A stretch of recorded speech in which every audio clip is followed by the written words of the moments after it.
আজকে নির্ণয় করবো অবচয়ের অত্যন্ত গুরুত্বপূর্ণ একটি অঙ্ক।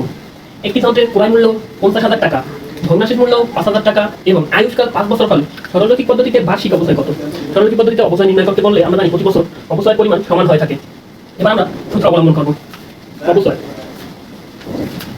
সমান অবচয় যোগ্য মূল্য ভাগ আয়ুষ্কাল।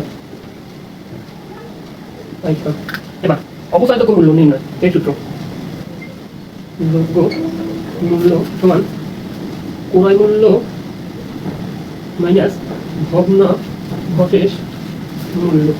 এখানে আমরা লিখতে পারি ক্রয় মূল্য সমান 50,000 টাকা মাইনাস ভগ্নাংশের মূল্য 5,000 টাকা।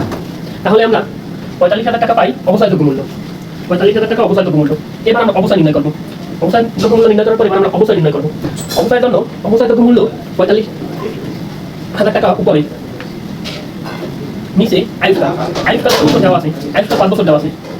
5 45 9 বার 45 9,000 টাকা। তাহলে সরলরৈখিক পদ্ধতিতে বার্ষিক অবচয়ের হার হবে 9,000 টাকা।